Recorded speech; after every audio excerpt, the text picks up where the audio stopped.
Find functional hilarity at the Biffa Emporium.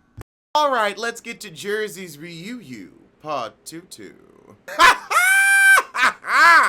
We open where we left off, right with the shit. You really gonna throw something at me, Paroli Giudice?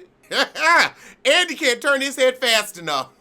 He damn near got whiplash trying to see Teresa's reaction. I was about to try to do a stunt where I turned really fast and my glasses flew off for comedic effect. But I was like, I ain't about to break my glasses at 7 in the damn morning. You better calm down. I know you did not just call somebody white trash, Teresa. I know you. I know your felon ass with your about to be deported husband's felon ass ain't calling nobody white trash sitting up in that edifice. Your forehead is gasping for air. And you gonna call somebody white trash. You fucked your brother and still beg for the dick. But you gonna call her white trash because she don't speak to her sister. I'd rather not speak to my sister than try to fuck my brother, but that's just me. That's just me. Allegedly. I ain't saying it's U.S. law. I ain't saying it's true. It's just what I believe. I love how Jackie was like, I'm white trash? Okay. Jackie, I wish you would really read her. Just pull out her charges. Pull out what she and her husband are guilty of. I'd say, so you call yourself being a good mother when you and your husband got to tag team each other going in and out of prison? Call that good parenting? Oh, honey, blood and bone, blood and bone, blood and bone. I would read her for all blood and bone. You can't be up there this open and nobody is getting you together. This is white privilege. And these are only white people. Come on, let's get it. These scissors aren't just for scissoring. Stab, too. Stab. So now we talk about the article, and Jackie yeah, Jennifer invited us over to celebrate her Taj Mahal, to enjoy her edifice, to show off her 16 pisses, and rub our noses in it. I mean, I'm happy for my friends. You do well, wonderful. But there's a way to be like, I can't believe I have this. Like, there's a way to show gratitude for what you have and to not be like, I have this and you don't. Because that ain't cute. That ain't cute at all. Having is wonderful, but you got to do it right. But Jackie says, you know what, since I did write about the heifer, I should have given her a heads up and seen what she thought. Well, I mean, I don't know if there's a lot of thoughts in that head with that damn bumpet. I don't think there's enough room for both. Okay, now Jackie, I did not say anything but wonderful things about your children. There were some insinuations and some implications. You were talking about the parenting. You were like, everything's good today, but are they gonna be pieces of shit tomorrow? That's what you were saying. Now be real, own it. You were like, oh, okay, you think you hot shit. I'll talk about you in the New York Times, dear, the New York Times. Oh, we got a real good question. Teresa, why is it okay for DeLolo to speak for you, but Melissa can't pipe up for Jackie? Tell it. Teresa, you are really dumb as fuck. She gonna say you can persuade your husband. You can persuade. Persuade. You don't speak Alexander, okay? It would have been persuade. See, you don't know what you're talking about. You can barely speak it in English. Somebody gonna say, Jackie, you should have given Teresa advice to deal with people in jail rather than being nasty about it. And Jackie said, well, sweetie, we were being nasty. That was the context of the conversation. It was a read and a roast. Oh, God, her parents wasn't even in jail. Her pappy was in a halfway house and her mammy was on house arrest. Jackie talked about her parents being married but living in separate houses. Oh, that sounds like a dream. I love you, but can I get like 2 nights a week to, film and fart and be selfish? Can I have that? I promise you, I ain't even gonna fuck nobody else. I ain't. And if you knew me in real life, you're like, oh God, Alex is too boring to cheat. He is. Okay, now we're talking about the parents. Now, I thought family was off limits. So either it's off limits and they should be off camera, or we're gonna talk about them. I know Jennifer did not just say, oh yeah, me and my mom cool Kardashian style. Ain't nothing Kardashian about you, except for the fact that you might be from the same region, but you don't have the same genetics. They looked better than you with their original faces. Wait a minute, how you got 9 bedrooms but 16 pisses? That don't make sense. I mean, either go on and get a full 18, that way you got 2 pisses per bedroom, but that's off.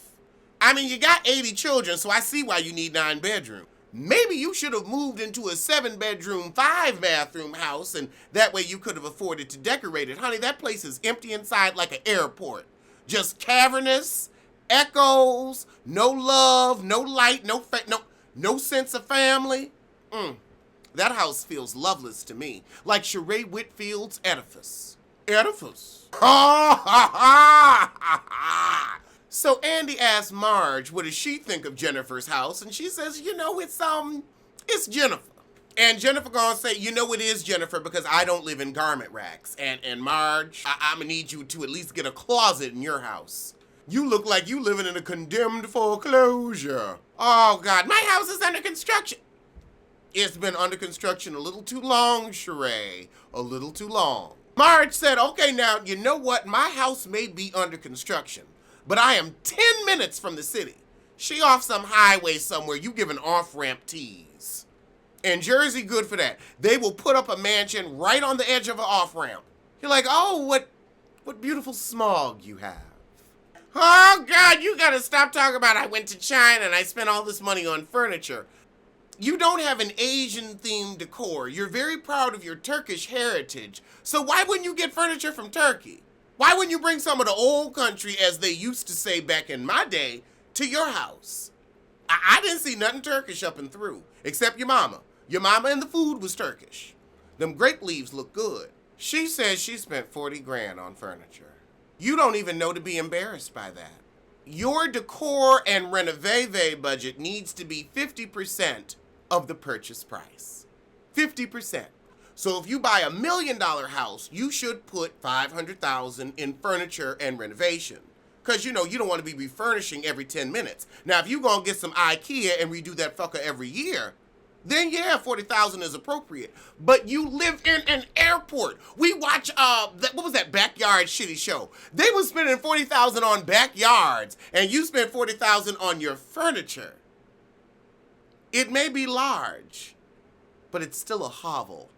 And you came on this show because your husband's plastic surgery income can't give you the life that you really want.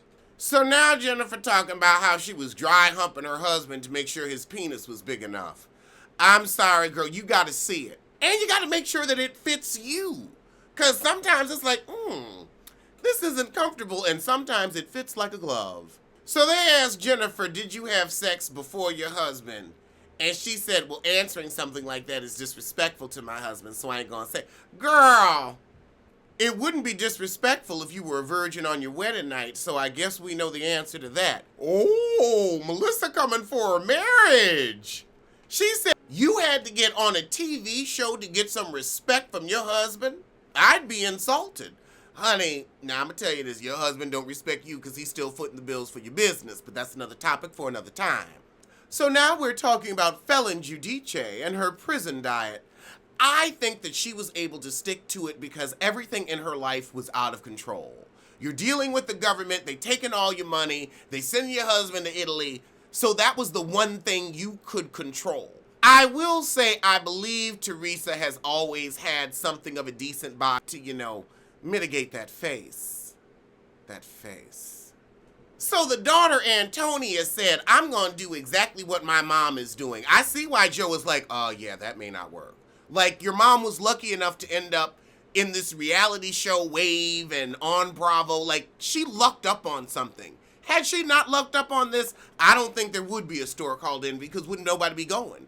And I'm not hearing about booming sales and second location. This isn't like Candy Burris's Old Lady Gang. Now you're in Phillips Arena and you've got 3-4 locations all over Atlanta. You got one store and yeah, he keeping it open. And maybe your Bravo check keeping it open. But it's not, I'm just not hearing about the success. And believe me, he seemed like the type, if you was bringing in some real coinage, he wouldn't mind. Oh my God. Teresa really gonna say when Melissa talking about looking for her sister that her pappy might have had, Teresa gonna say, well, she's got a sister right here. She's got a sister-in-law. She should be nicer to. She talking about finding her blood from her own family history, and you making it about you. You ain't shit, and Joe never gonna fuck you. I know that heifer watching this right now. Joe's never gonna fuck you, girl. Stop it. Even Dolores was like, well, damn, I can't even defend that shit. I love how Melissa was like, did the cameras catch this? I'm talking about my own family, and you just gonna bring me the bullshit. Did y'all see her bring me the bullshit? Everybody, okay. I just want to make sure I'm not insane. I get it. I really get it. These girls are going way too light on Teresa. I would have shut her felon ass up. One, I would only address her as felon judice. We gonna start there. And two, my reunion dress would literally be made of her charges. Just like a paper dress, and it would just be all of her charges. I might have to coach some of these girls. So we're back from commercial break, and again, I'm agreeing with Melissa. Andy's gonna say, oh, it was sweet that you said you've got a sister right here. No, it wasn't. Melissa right, it was a dig. It was a dig. You got a sister right here. That was the tone. That was the tone. You could have just said, I understand. That's your family. That's your father. You want to know. But no, you had to make it about you.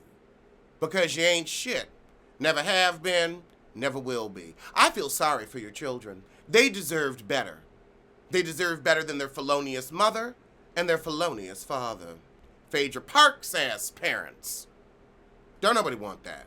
Child, they brought Joe Gorga out and he came with the realness. He said, now look, I didn't have time to spend with my father because quiet as it's kept, I was building my life and my business so I would have something from my family. Your husband was out here scamming fools, so he had time to hang out with my pappy when I had to build, when I had to create, when I had to do for myself. And I'm not trying to be negative or shady, but darling, look at him and look at me now. He's getting kicked out of his country while I'm a valued member of my community. So I don't regret the choices I made to keep my family safe because now you're on stage crying that your daughters won't grow up with their father. My kids, they gonna see my ass. I may not be home as much as I like, but they still have a home I go to. In a country I'm a citizen of. And that's not a read, hon. That's a fact. And the only person that can check Teresa is her brother. Because he gave it to her once and she ain't gonna fuck it up. She wanna get it again. I'm sorry. It's an underlying plot line that needs to be addressed. Ooh! He said, Teresa, do you understand what I'm trying to say? Or do you not get it? I actually went to work. I actually built homes. No fraud. No fraud. No felon, no fraud. No felon, no fraud. No felon, no felon, no felon, no fraud. You didn't hear shit out of Teresa. I've never heard her so quiet. Not a peep. She was... Not even a face. It was mum is the word. You were taken to task and you don't want to be called out on your own felonious activities. So I agree, hon. It was time to shut that mouth. Shut that mouth. Melissa look, Papa Gorga whining about everybody. He live with Teresa and he don't spend enough time with her. He bored and his wife's dead. It's sad, but that's what happens. If his wife was alive, we wouldn't be hearing none of this shit. And she said we wasn't gonna call her out on that, on all the time she spent out and at the gym and doing this and whatever. We wasn't gonna do that. We wasn't gonna throw family under the bus because we actually care about family. Not family, family. The B is for Teresa's bullshit. I want to know why Joe is bringing up a rabbit to Teresa. That's not a family conversation.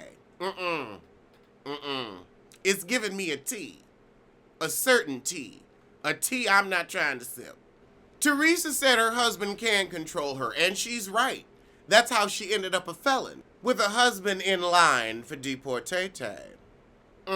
Now Teresa talking about her language, and I said control, but I didn't mean control. I don't know what language she trying to speak, but it's lost in translation. Oh! So Teresa and Melissa continue to argue about family shit, and Melissa says, you are truly bothered by Jackie. Why? She ain't got a felon husband. She will never be the tawdry Jersey trash that you are that keeps the viewers coming in. Your seat's safe, sis. It's safe. Melissa says, look, me and Teresa ain't never gonna be cool. She tolerates me at best and tussles with me at worst. And even if I leave, Joe still ain't gonna fuck her. Oh, Lord, somebody says the tension between Melissa and Teresa is sexual tension. Yeah, for the brother. I don't even get a tea from either of them. Well, maybe a little bit of Teresa. But Melissa, She, like me, is strictly dickly. All right, so now we're going over Teresa's felonious plotline. I don't know how she could come home and hug that gorilla that sent her to jail. I couldn't do it. And we finally get Teresa saying, child, if they kick his ass out, that's his ass, not my ass. I ain't picking up my children and moving to a whole new country. You ain't got no Bravo over there. How am I going to get my coin? I get it, girl. I get it. Well, that was the shit, and I'm going to see you soon. So, as my mugs say, tell a kin, tell a friend, tell that heifer you hate to head over to the Biffa Emporium for a cute collection of hoodies and mugs. Link below.